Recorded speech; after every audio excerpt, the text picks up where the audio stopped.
Between the Lines would like to thank Protection Strategies Incorporated for sponsoring tonight's program, one of our country's leading providers of integrated security services, including operational security, training, testing, and evaluation. Clients of PSI include the Department of Justice, the FBI, and the Department of Energy.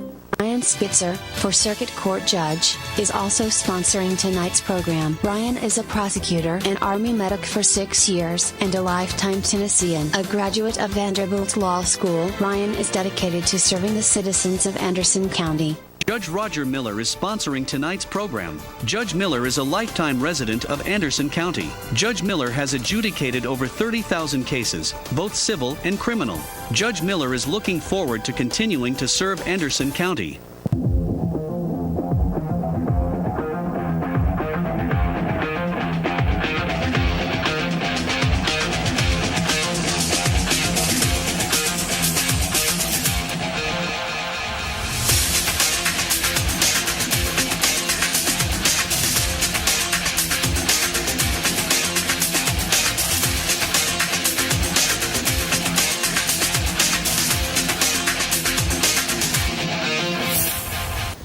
I'm Alan Beauchamp, and we're here on Between the Lines, and we've had a lot of great guests, but we got our most famous one this week. We got our most famous one, Keith Philhauer, who's been here a half a century working with the Oak Ridge schools in one capacity or the other, is here to talk tonight about what's going on in the Oak Ridge school system and what we can expect. And I've known Keith since 1969 when I was a ninth grader at Jefferson. Welcome. Thank you. It's my pleasure. It's an honor to be here with you, Alan. I appreciate that. We've done a lot. I guess I'll tell my story before I start. Keys, was it McMinn County, Athens? Where'd you go? Oh, no. That's our biggest rival. No, I meant, where'd you grow up? Yeah, that was our biggest rival. I went to Bradley County. Oh, that's a big in Cleveland. School. Yeah. So Bradley County and McMinn County were always in everything big rivals. Still are today. Yeah. You know, they share a judicial district. In politics, they're still a big rival, too. It's kind of fun to watch. Well, anyway, so he came to coach Robertsville. I was a ninth grader at Jefferson. We matched up 2 times. We lost the first game 41-40 on a buzzer beater.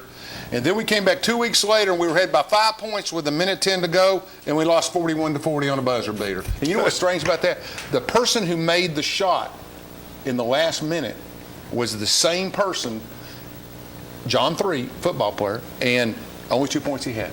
That was so strange. It was a strange. Your memory exceeds mine on that. I remember the wins and the score. Stays with me.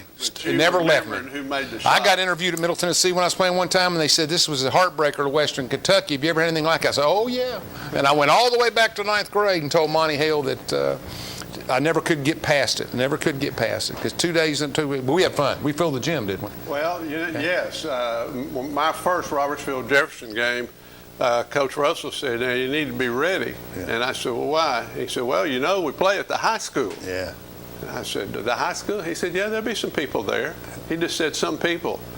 I came out of the tunnel the first time the girls were playing, and the gym was already packed. Yeah. And I said, whoa. Yeah, all the way up, stood up at the top. Standing. 2,500 people. It was amazing. Of course, we had a lot of kids in those days, and we had a lot of families. It was the peak of the families that built this city, had kids in school, and we just had a lot of fun. And what's so funny is this is a comment to your coaching, most of your team was football players.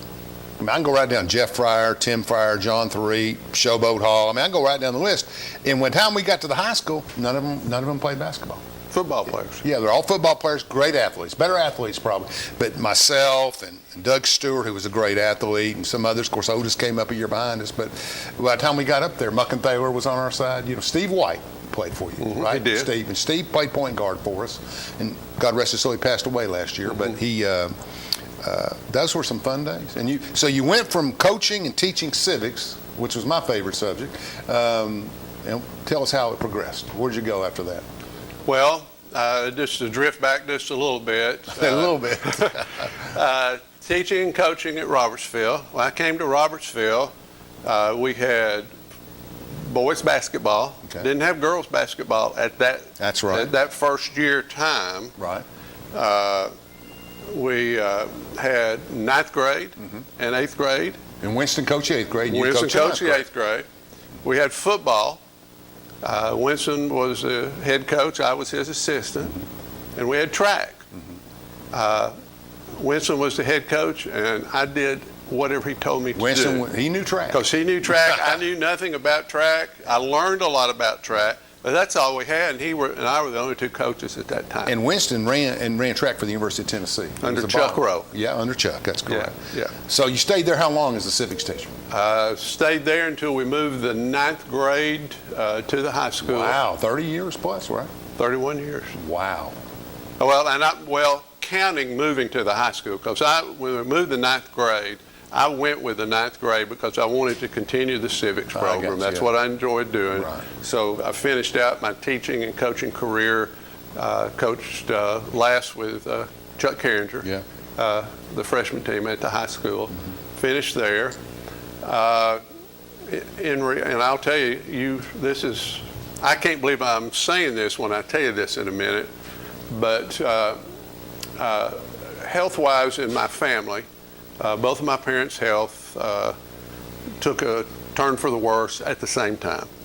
My sister, who still lives in Cleveland, was there, and I was making trips to Cleveland. There were times when I'd leave work, leave practice, get in the car, go to Cleveland, spend the night, get up at the dark 30, drive to Oak Ridge, be in time for work. Couldn't do that. I wasn't doing good on either end. Right. So I said, 31 years, it's time. I need to be where the family is. And that was the smart move because within a year and a half, both my parents passed on. Wow. So had it not been for that occurrence, I'd probably still be in the classroom today. What I remember most about your academic is I remember when myself, I was probably in late college, maybe a little bit out. Yeah, I was a senior at Middle Tennessee, and you had these conventions every year. I remember going for Marty Funnell and some of the other kids that were 4 or 5 years younger than me, and you would nominate people, and they would play the entire role of, I can't remember exactly what it was, but they got to be delegates. Well, right? It was just like a political convention. Like a Democrat or Republican convention, combined. Right? Okay, combined. That's right. Combined. Yeah. They represented the states, and we had speeches, and we had nominations, and we elected what we then called the civics community president. Yeah. And he or she would serve over the civics community, which would be, in fact, the classes that I taught during the course of the year. But I missed teaching, to be honest with you. I enjoyed it. What I was going to tell you, and I find it hard that I'm even saying this, I went to our HR person in Oak Ridge Schools, and I said, can I sub? Yeah. And he kind of looked at me, and he said, well, I'm not sure. The reason I asked that question as chairman of the Board of Education is there a conflict with doing that? He said, I need to get back to you. In 2 days, he got back to me and said, you can. Yeah, I would. Too many small counties. I would presume there's educators and everybody on school You can boards. do that. And I said, well, let me think about it. I said, I would have to go with the Winston Russell theory on subbing. And he said, well, what is that? I said, Winston would sub, but he would only sub in PE at Robertsville because that's where he taught. That's what he knew. Yeah. I said, I think you'd have to stick me in U.S. government, civics, personal finance, or something like that, at least to get me started, because I'd go in and want to know where the chalk is. Yeah, because as a student, and we were all students at one time, you see the sub as a day off. Unless you're going to do something, there's more of a challenge for a sub keeping the kids engaged than there is a regular teacher. I think. You know? My son Parks, I was telling him about this. He said, Dad, you can do it. You did it for all your life. He said, just remember one thing: just don't let them burn the school down. That's all you got to do. Get it to tomorrow. Get it to the next day. It'll be okay. So you retired and you ran for school board. I did. And then you over time. Well, I did run. Okay. But I was asked if I would be willing to do that because Barbara Phelps, who was on the board at that time, husband had been transferred, I think then actually out of the country, and there was some time left on her term. So you got appointed. Okay. Well, no, I still had to run because of the amount of time. Okay. So I ran, got elected, as they say, the rest is history. And you had all that practice at Robertsville. You knew what to do from delegate races. It obviously worked, I guess. Yeah, I think it did. Yeah. I think it did. So, how long have you been on the school board? Well, When was it? I was elected on the school board in 2002. Wow. So Has it been 18 20 years. years, 19? 20 years, 19 21, years. 19. Yeah. I was going to say 8 or 10 or 12, but it's been that long. Wow. Yeah. And you're chairman now. Chairman now. Elected by the 5-person group. Correct. And how long have you been the chairman? More than one go-around? Oh, yeah. Chairmen are elected every 2 years. Yes. So I will have, let's say this is 2021. I got to calculate a little bit here. 17, 16. I've been since 2016. Okay. So, yeah, before we start in 5th year, you had third time you've been elected, I guess, or 2 or whatever. That's great. So what are the biggest challenges? I mean, when you look at yourself, and is it a referee's job, or is it are you a facilitator for the 5? You've got good people on there. They're all very experienced. We have great people. 2 new ones. Very new. Very new. Very diverse. Yeah. Which is good. That is good. Which is good. People, when that question is asked of me a lot, really don't have an understanding of what the Board of Education really is responsible for. That's right. We have one employee, and that's the superintendent. So finding a good superintendent is critical. No question. A superintendent who then can surround himself or herself with good staff, which our superintendent, Dr. Borchers, currently does. And Bruce has been there like 7 or 8 years, hasn't he? 8 years, Wow, going on 8 that's years. So that is a major responsibility, because if you don't, in my opinion, if you don't start with that foundation, building a good team, putting a good team together, then all the other stuff that surrounds that, you're going to have trouble with. Wow. Secondly, we're responsible for policy. Much of our policy today comes from legislation. From the state, federal legislation, from the Department of Education, of direction. Let me get a commercial break in here. We'll come right back on that, because I want to talk about the relationship with the state. All right. Thank you very much. We'll hear from our... Ryan Spitzer has been a prosecutor in Anderson County since 2007, prosecuting more than 2,500 cases over the past decade. Ryan has been the Drug Task Force prosecutor for the past 7 years. Ryan donates time working with local nonprofits. A veteran, Ryan spent 6 years serving his country as an Army medic in the National Guard. Ryan is a family man who works hard every day to keep Anderson County families safe. Experience matters. Hello, I'm District Attorney General Dave Clark. My fellow DAs and I successfully fought for new elder abuse laws and procedures that have police departments and agencies using improved tools to protect our seniors. Victims of elder abuse are often unable to recognize or report abuse themselves. They need your voice. If you suspect abuse, contact local law enforcement or adult protective services.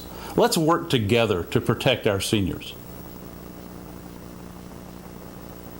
Hi, I'm Paige Taylor, head coach of the girls basketball team at Oak Ridge High School.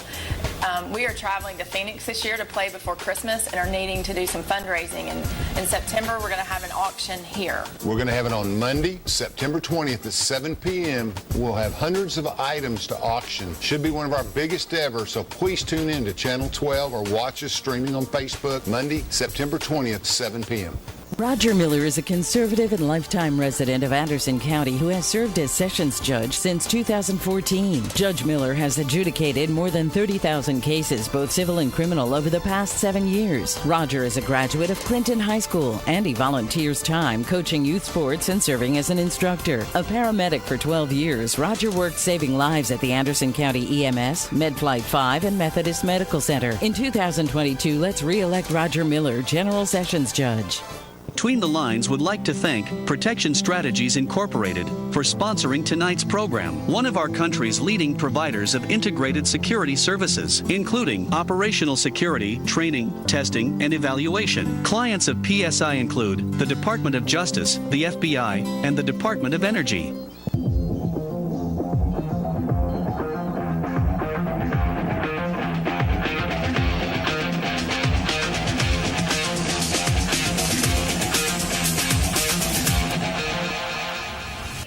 Welcome back to Between the Lines. We're talking with School Board Chairman, Oak Ridge Schools, Keith Philhauer, and we've gotten through some of the 50 years, but we're revolving and listening to stories. He's doing great, and let's talk a little bit more about where we were at. You've got policy you have to make. Does that mean attendance stuff and all of that kind of stuff? So all of that. So you hand a charter, that's not the word I'm looking for, not legal. You hand a policy statement to the superintendent to implement. Correct. But okay. Absolutely correct. As we review the policies, policy review is an ongoing year-round operation because they are changing, adapting to the needs of the community and to our school district. So it's an ongoing, probably every board meeting we have, we deal with a policy or more every meeting. So it is ongoing. That policy is what the superintendent bases his process of carrying out the work of the school from. So that's a second thing. Third would be financial. We just need to make sure as we review our budget and we plan for the budget that we keep financially solvent. Our finances are being used appropriately.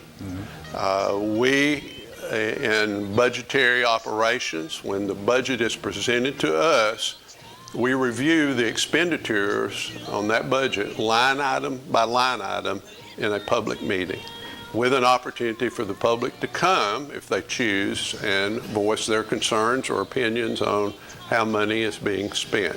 So the three primary roles of Board of Education would be our one employee, the superintendent, policy, and finance. Then, on the outside of all that is the operation of the schools from the standpoint of we as a board need to know what's happening in our schools. The superintendent does a good job of keeping us informed. Just as an example, if there's an ambulance called to Oak Ridge High School, we know, the board knows as soon as that ambulance has been called. We're contacted from the superintendent's office, not necessarily by him, but by his administrative assistant there. So we know. We visit the schools. We try to attend as many of the extracurricular activities that the schools are going on, because probably the fourth thing would be promoting Oak Ridge education. And we can't promote Oak Ridge education and answer questions about Oak Ridge education if we haven't seen it firsthand. So that's important for us to do that as well. And I think there's a lot of pressure on the Oak Ridge school system because we had such gifted students in the 60s and 70s, and there wasn't a lot of dysfunction. We were a contained community. We had scientist kids. They were handing out national merit scholarships like it was candy. I mean, there were a lot of talented young, not that there's not today, but you have more of a challenge on the diversity and I think that teachers don't get enough credit for. I know COVID was a nightmare. I talked to the teachers of the high school that my son had, and they had to double teach. They're teaching here, they're catching up here, and they don't get enough credit. I'll say that. But on all of the stuff that's done, I think there's some pressure there because you try to teach. I guess some people teach to the top and some people teach to the middle. I'm not a teacher, so I don't have the credibility to comment on that, but I take feedback, and at Oak Ridge it's harder, I think, today than it used to be, because I mean, everywhere probably, I should be fair to that, but you've done a good job. I think curriculum is where I'm going. You have to develop a curriculum and you have to okay it, or they bring it to you. What are the challenges in doing all that? I mean, well, you are absolutely correct. And again, I would be amiss if I didn't emphasize your point about the quality of teachers that we have in the Oak Ridge schools. We're very fortunate. You will find that teachers in Oak Ridge, the longevity here is probably greater than most districts I know surrounding us or across the country. Yes. They stay with us. Mm-hmm. They stay with us. When I came to Robertsville in 1968, mm-hmm. the percentage of free and reduced lunch. This is a measurement now. Yes. Just a measurement. Which will support our point. Go ahead. Was about 3 to 4%. That's right. Today, we're over 50-something%. And to be fair to that statistic, the boundaries have increased a little bit. Exactly. The boundaries So have in increased. reality, that would still be 20 plus, even on the old boundaries. Right. Yeah, I mean, the boundaries are, and you're giving away free lunches during COVID. So, I mean, and we're going to get to this in the next segment because I want to talk about what we're doing with stimulus money and some of those things. But the curriculum, I think, is still challenging. I think I only can deal with the high school. My child went to St. Mary's up till 8th grade, but I've just been impressed. Having been a student there, 3 years in those days, as you pointed out earlier. But I think I've just been impressed so far. And I love the fact Garfield's here. And I'll tell you why Principal Garfield Adams makes a difference. And he grew up here. He knows the community. He can reflect to the community. But yet he's professional. He can implement all of these things and meet these challenges with a sensitivity to what Oak Ridge is about. Does that make sense? Oh, absolutely. And we're very fortunate to have him. He hit the ground running, as I say. He didn't have much choice. Didn't have much choice. And hit the ground running in a very difficult time. Oh, that's what I mean. I mean, not just in the middle of the year, but in the environment. But I thought he took authority. I thought he took. He did. Yeah, And he came out of Hamilton County and did a good job. And I don't want to disparage by saying if you increase the numbers of free and reduced lunch, that you have kids that are not good students. That's not correct. You just have a different variety of kids that have more needs, perhaps. We have more single-parent families. Sure. We have more students that are being raised perhaps by a grandparent Sure. or an aunt or uncle. We have families where one, or in many cases now, both parents are working, and that makes a big difference. So in developing the curriculum, one of the issues that we are faced with is, first, the Department of Education approves the state curriculum. These are things that every student will take, and this is the sequence. Is this state or federal? This is state. Okay. And this is the sequence in which they will be taught. And I know you're going to bring this up in a minute. That begins, because of that begins to compress what a student can do. Good point. So we've got to figure out in Oak Ridge a way to open some of those other doors and give these students the opportunity to experience some things that may take them on in their life's adventure. And don't send me any letters, send them to Alan when I make this next statement. All right. Not every student needs to take Algebra 2. That's correct. That's a hard course. Yeah. Especially for us civics guys. Exactly. But in required to do that, should they perhaps have the opportunity to take maybe an art course? Sure. A welding course. Sure. We've got auto mechanics in there that we used to have in Oak Ridge. I remember the TAP program. That went away, but now that's coming back again. Not every student is going to go to college. We went through a period of time educationally where we were saying every student is going to go to college and every student must take these classes. That's not true. I agree. And if we go down that path, then we're doing a disservice to our students. And there's a shortage in those job areas. And to be fair, you can graduate from college, you can go to Vanderbilt or Middle Tennessee or the University of Kentucky or wherever, come out and get a teaching degree. If you know how to spot weld, you're going to make more money than the teacher did. We've got the plants are short on them everywhere.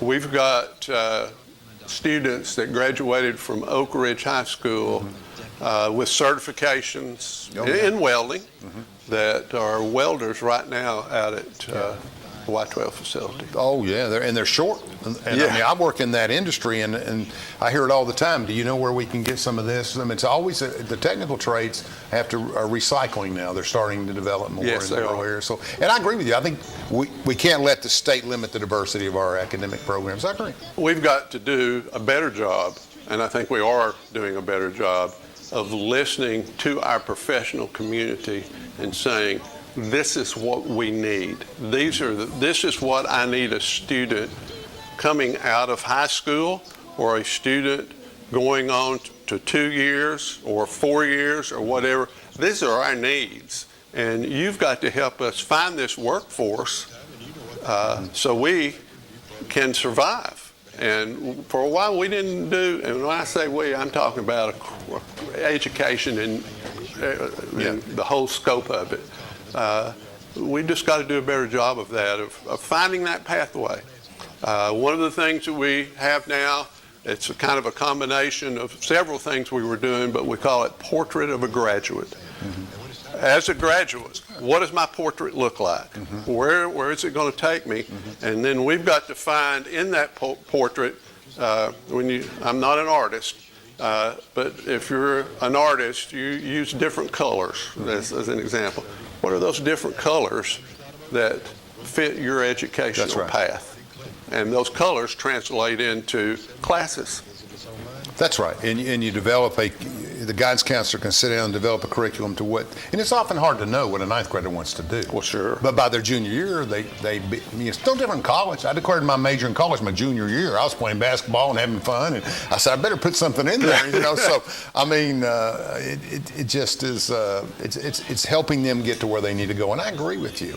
And I don't know what the state requirements are. Obviously, all we hear about in the media is COVID and stuff like that. But I know there's some state requirements, and they have a tough job too. Mm-hmm. And I want to compliment Bill Haslam for a second. I don't do politics much on this show, but he took the leadership to create community colleges and to do the things that needed to be done, bipartisan effort, and that really creates a lot of opportunities for people. And they do technical and certifications, Roan State and Pellissippi. We're lucky to have that they can go there. And we are very fortunate, and because of what you just alluded to, a lot of kids have started college that would not have been Never there, would have gone. and are bettering themselves. That's right. For that. Exactly. We'll be right back after this break.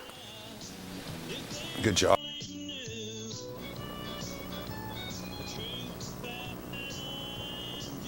Ryan Spitzer has been a prosecutor in Anderson County since 2007, prosecuting more than 2,500 cases over the past decade.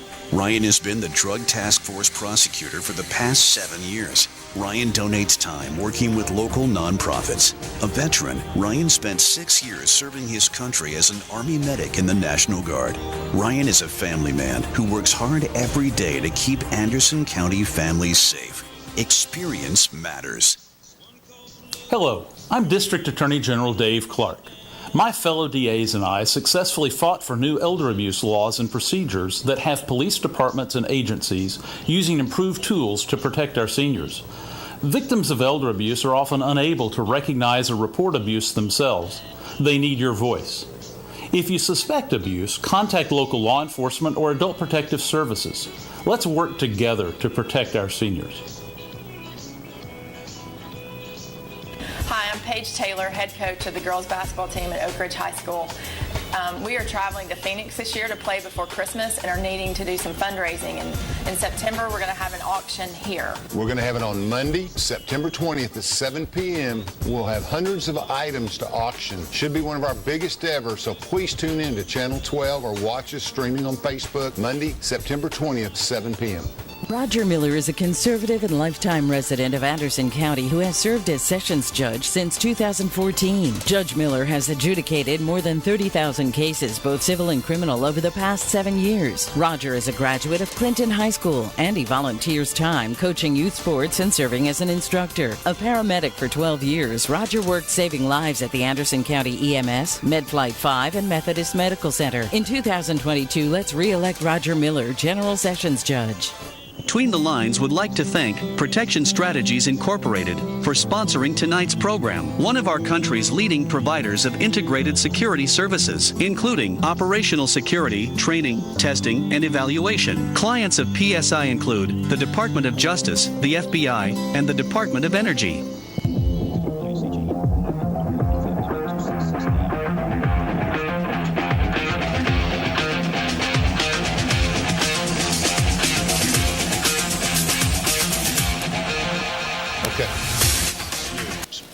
We're back. We're talking with Keys Philhauer, a half a century of experience, and we're talking about the chairman of the Board of Education's experiences and what we're going through, everything Oak Ridge Schools. We're going to talk about some changes in this segment. We have a new preschool. What can you tell me about the preschool? Well, we had a grand opening, delayed a year. We were open, but the actual grand opening 2 weeks ago with the ribbon cutting. And some tours, people that came. We will have in the very near future, and the community could have come then, but we will have one in the very near future where community-wide, anybody in the community wants to come. I guess it was somewhat limited this last time.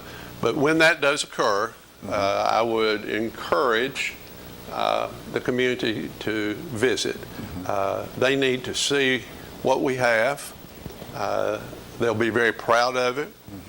As I said at that ribbon cutting, we've got a state-of-the-art preschool. I would be willing to say that no other school district in the state of Tennessee, and maybe elsewhere, but I know in the state of Tennessee, has a preschool that is state-of-the-art that we have.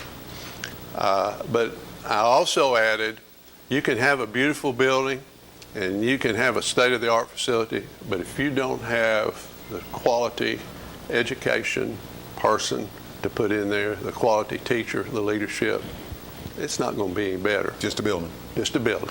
I like the fact you got more interactive graphics. Kids today, I told my son, I keep referring to him, but I'm not sure a classical education is what it used to be. I mean, you know, we're in a position where you need to learn about coding and computers and graphics, and you know, we're seeing millionaires made in 3 months out there doing different stuff, and that's where the jobs are in those markets. And I mean, whether you learn Shakespeare or not, it makes you a better person, no question, but I'm not sure. And I'm glad to see that we're getting these kids up to date on some of these things and getting them where they need to go.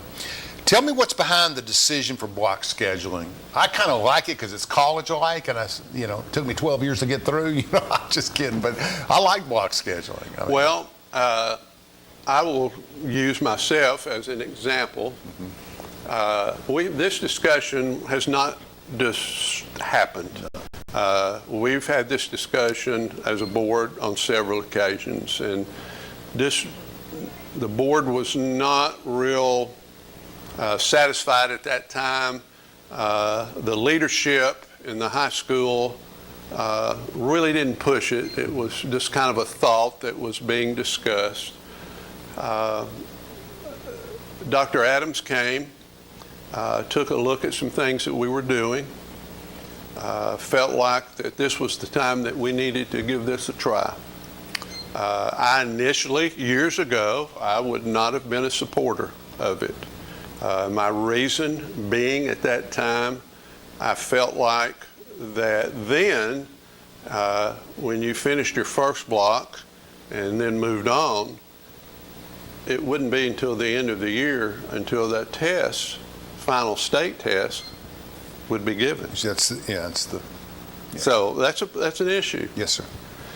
But times have changed. Yeah, as we were saying. As we were talking about this, as it was presented to the board, I called a number of my colleagues on other boards across the state. And without a doubt, the response I got was, our teachers at first were somewhat pushed back. We don't want to do this. But if you tried to go in there now and change, they'd fight you. That's a good change. So change is hard. Change is hard. What are the advantages of it? I mean, what's the 1, 2, 3 bullet points of what does the student gain with block scheduling? In my opinion, and I support this now, the advantages are this, and we talked about one of them already. With block scheduling, it opens the door for students to branch out and take additional classes that they wouldn't otherwise be able to take. So now they're being able to do that. It broadens the scope of the curriculum, Okay. Well, if you will. if we have longer classes with reduced classes, like you have 5 instead of 7 or 8, how does that open up the opportunity to take more classes when you have to dedicate an hour and a half to each class? You get it done quicker so you have more time later? Exactly, Okay. exactly. In a different semester? Exactly. I got it. Exactly. Some language arts complaints I've heard. That's the only negative I've heard, is that they can't get the 2 in 1 year, and they learn. But you're going to have disadvantages. There are, and that is an issue that is being worked on. This is the first year. Sure. Anytime anything's new, you have to learn and find out what your growing pains are. As a teacher, you have to be ready to teach a little bit differently, because the class period itself, the individual class period, is a little longer. Yes. So you've got to be able to extend yourself But that's out an advantage. and be prepared. You can do more things. I would have loved it. Yeah, me too. In teaching what I was, I would have loved to be able Sure. to do that. So there is an adjustment. 55 minutes is tight. I mean, like Yeah. even in college, we get lectures, but boom, we're out of there. Yeah. But on Tuesday and Thursday, we get the hour and a half, right? And Yeah. it was better. We Yeah. learned more. That's true. So I think that's an advantage. It will take some adjustment for teachers to make that happen. Testing. We now have the capability through the state to do some of the testing at the end of that class, as opposed to having to come back at the end of the year. Yeah, I would and do hope it. so. It's automated. Wow, they should be able to do that, right? Yeah. Well, we could spend a whole 4 days probably me talking about state testing, I but understand. we're probably not going to want to spend all that time doing No. that. But so that is a plus to be able to do that. ACT tests, for example, are scheduled when they're scheduled. But as we have always done, we continue to offer ACT prep classes, for example, for kids who need the help working their way up to that final testing.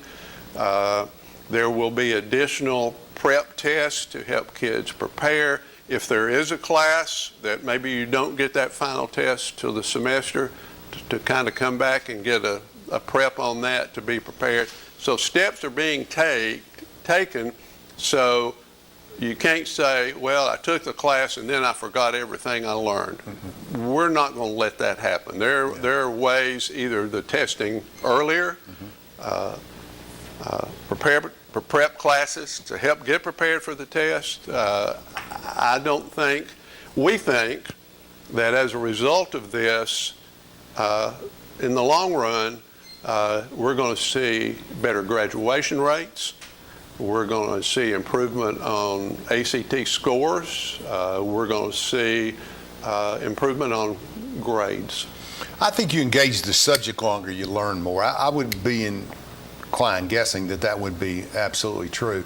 My son was part of the Duke Tips program in 7th grade, where he got to take the ACT in 7th grade, and did fine. For 7th grade, did real fine. The issue for him was, I think he learned how important reading was, because he can answer those questions in, give him an hour, but you give him 28 minutes, he's got to go. He's got to read and go. The math was easy because it wasn't as reading intensive, but I think it helps kids to be able to experience those practice tests and do stuff, and no matter what they're studying, I think it's a good habit for them. So you're applauded for that. And also, it's not, and this may sound like a strange comment, it's not as easy to get behind, because it is boom, boom, boom, boom, you're doing it. Whereas if, let's say, in the first grading period, you made a D. In the second grading period, you made an F. In the third grading period, you made an F. What are you going to do the fourth grade period? That's right. I give up. This helps prevent that from happening. Block scheduling, in my opinion, does that. Well, I think the teacher has more time to engage, too. Exactly. I mean, you get the hour and a half. I believe that's the amount of time. I don't remember exactly, but I think you got more time. It's, for me, I would have loved that. My favorite teachers to this day are the team teaching of Ledgerwood, Bennett, and Pickle. I mean, I had such a good time at the high school. They were so outstanding. We had 80 kids, but they were great. They'd alternate and do what they, and we all benefited from that, and it was innovative in the early 70s. And you know what I'm talking about. So I think that those classes lasted, combined studies lasted a little longer, and I think it was, we got to do more. Right. You get your notebook out and you get started, there's 3 minutes gone, and you're out in 52 minutes. I mean, it got harder. And a teacher has a harder time knowing whether you're behind, I think block's good. Oak Ridge High School, the only school on block scheduling? Is there any other middle schools? You mean in Oak Ridge? Oh, no. Okay. Just Oak Ridge High School. Okay. That's where your test is. That's where they're Yeah. getting tested. Tell us about the other schools real quick. I mean, you got 4 elementary schools. When I was there and you started, there was probably 8, or 9, but now we've got it down to 4. 4 elementary schools. Yep. 2 middle schools. Better mention every one of them now. Go ahead. Linden, Glenwood, Woodland, and Willowbrook. Okay. Outstanding leadership and teachers Ryan at Spitz. all of those schools. Oak Ridge High School, which we've talked about a lot. Robertsville Middle and Jefferson Middle. The Oak Ridge Preschool, which we mentioned, in its new facility. How many children going to the preschool? It's like 200 or 300? About a little over 200 right now. And how many in the whole system right now? 3,500? Well, we got about 1,400, about 4,000. Oh, that's We good. got 1,400 plus. So it's at the high expanding a little, school. right? Oh, we've had, it's hard to tell right now. This is really still, even though this is our 3rd week in school, it's still an adjustment period of who's here and who's not And they'll here. be coming in for a few more Oh, weeks. yes. So, In many cases, up until Labor Day. Yeah. Really a surge of people from all across the United States. If you wanted to find an apartment, they tell me, in Oak Ridge Can't right find now, one. you can't find one. Building Houses are just crazy. There's no market. No. Because there was such a boom economically, I think, in the digital world and other things. People are buying up houses left and right. And, we had a construction lull there for a while, too. But, I just think that when we come back here in a minute, we're going to talk about the stimulus money and the restrictions you had, but the improvements you did make with it. I know I know one elementary school, private elementary school, that got $390,000. So there's money to be shared across the state of Tennessee. Then we'll talk a little bit in the final segment about COVID and the management of it this year, which is different than last year, and how you're getting along with the state. Are we working with them, or what are we trying to do with that side of it? We'll be back. One more segment with Keith Philhauer. Ryan Spitzer has been a prosecutor in Anderson County since 2007, prosecuting more than 2,500 cases over the past decade. Ryan has been the Drug Task Force prosecutor for the past 7 years. Ryan donates time working with local nonprofits. A veteran, Ryan spent 6 years serving his country as an Army medic in the National Guard. Ryan is a family man who works hard every day to keep Anderson County families safe. Experience matters. Hello, I'm District Attorney General Dave Clark. My fellow DAs and I successfully fought for new elder abuse laws and procedures that have police departments and agencies using improved tools to protect our seniors. Victims of elder abuse are often unable to recognize or report abuse themselves. They need your voice. If you suspect abuse, contact local law enforcement or adult protective services. Let's work together to protect our seniors. Hi, I'm Paige Taylor, head coach of the girls basketball team at Oak Ridge High School. We are traveling to Phoenix this year to play before Christmas and are needing to do some fundraising. And in September, we're going to have an auction here. We're going to have it on Monday, September 20th at 7 p.m. We'll have hundreds of items to auction. Should be one of our biggest ever, so please tune in to Channel 12 or watch us streaming on Facebook Monday, September 20th, 7 p.m.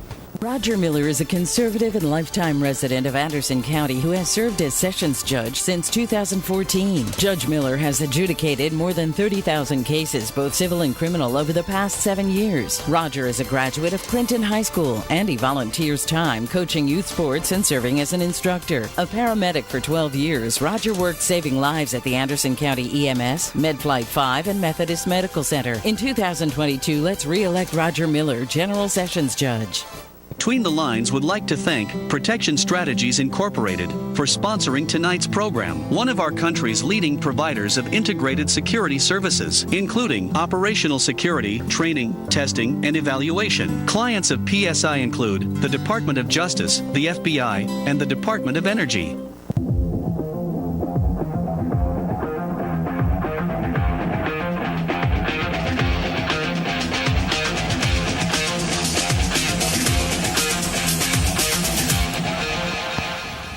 We're back with Keith Philhauer on Between the Lines. First, let me thank our sponsors, Judge Roger Miller, Protective Strategies Incorporated, and Ryan Spitzer. Appreciate all their help, and the others who are on the scroll, we appreciate it. Couldn't be done without you. I want to say this. I'm a Nick Orlando guy. I mean, my dad went to college with him. Jefferson was just everything we went through there, and he coached and played with. I always said there'll never be another Nick Orlando, the commitment he had, the personality he had. But I got to say, I think Keith Philhauer, and to be fair, Winston Russell are in that same breath. I think those three have put a half a century into this in different ways, and they're to be commented. So we're lucky to have him today, and we're going to finish this conversation up. What changes are ahead? What are we looking at? I mean, we got some stimulus money, made some improvements to some things, very restricted in how you could spend that money. The stimulus money is helping our district do some things that we would have not otherwise been able to do, as it is other districts. It is very restrictive. When you get the money, here's the list of things that you can spend it for. Here's the space to document when and how you spent that money, and it has to match. You can't just decide, well, boy, I've got this money. It'd really be nice if I could use it for this. Yeah. Oh, it's not on the list. I can't use it for that. So I've seen that letter. It's a lot of buildings and grant stuff, a lot of building stuff, but not in your general academic areas. It's not to be spent. No. They don't want you subsidizing local tax dollars. That's exactly correct. Yeah. So we've been able to use the money we've received to do some capital improvements. Good. If you were to drive by Robertsville right now, you can see a lot of the exterior work. When that's finished, that's going to look like it's a brand new building. The only way you'll see the work that's been done on the inside is to go inside and see it. That's not true just at Robertsville. It's true at the high school. It's true at Jefferson and our other schools as well. Doing things that give teachers a better opportunity to teach. And if you have that better opportunity and you're a good teacher, then it's a win-win situation. You were doing some things in our buildings that will help protect the health of our students with the circulation of air, the filtration of air. Which is important in the COVID particularly issue. In what we're living now. If we can, there's a process, and I can't remember the name of it right now, where you can actually clean the air, filter the air, so that protects children from COVID in the schools. I'm not familiar with it, but some schools are doing it. Yeah, that will be part of what we're doing. Good. That's excellent. Protect that. That will help. The money, as I said, is certainly very valuable. And what that does do, though, in allowing us to use that money for the things I just mentioned, it does free up some of our other budgetary money that would have had to been used for that now we can use for other things, additional computers, hiring some staff that we can't use the stimulus money for, but because we're using that stimulus money, we've freed up some money. We could hire some additional staff as we need to. So it is a plus for our school district. It's not going to be here forever. No. We've got to take advantage of it and use it while it is here. Make sure, again, we use it the right way. Be prepared to not say, well, we use this money and it's gone. What are we going to do now? That preparation has to occur now as well. We don't want to spend money on something that is innovative in the classroom is a continuing cost, and then when that burden comes on our shoulders, we can't continue that cost. We've got to figure out a way to do that. And you know, your capital program planning has to be rough. When I was in 8th grade, there was a picture of me and other football players at Jefferson carrying boxes into the new school in 1968, I guess, or 9. And that building's 50 years old. Yeah, and people don't think about it. You know? People still call it New Jefferson. Yeah, that's right. They still call it the New Jefferson. And you're right. And I will have to say that the relationship that the Board of Education has now with City Council could not be better. Yes. A week doesn't go by that the mayor and I do not talk about something that's in relation to what's going on in the schools or what's going on in the community. That's a benefit. We're working together in doing projects together, such as roofing projects. People don't think about the need. You've got to replace the roofs on these buildings, and they're old. We're working collectively with the city to finance those, not just on school buildings, which are city buildings, but the city buildings that are used specifically for city endeavors. Which schools? I would think Robertsville, in my mind. The high school had their renovations. Robertsville's a 1943 school, 1944. Much of it is still in the original, is it not in the original construction? Robertsville has a new roof. Okay. The interior has, all the classrooms have been modernized inside that building. So that has been brought up. Did some work on the gym this year. Did some work on the gym this year. You know, when I was there, the gym is not where it is now. You had to walk under a covered walkway down to get to the gym. I try not to go over there, but the couple times I've been over there, like I went to the Civics Convention in the late 70s and some other things, yes, I remember that covered walkway because you'd have to walk down, that's right. But they put some stuff on the back too, the back side of the school, down towards the baseball fields. Yeah. See, when I go over and play baseball, coach, I'd have to kind of just look like this. Yeah. So that I understand. My Jefferson loyalty, but anyway. So that's been done, work going on at the high school, as you mentioned. There are, you know, as we were talking, Jefferson is an old building. It's over 50 years old. You got to keep them up. I need to throw in, we have the greatest maintenance staff under the direction of our maintenance people in all of our schools. But Alan does such a great job. And you walk in those buildings, there's shine.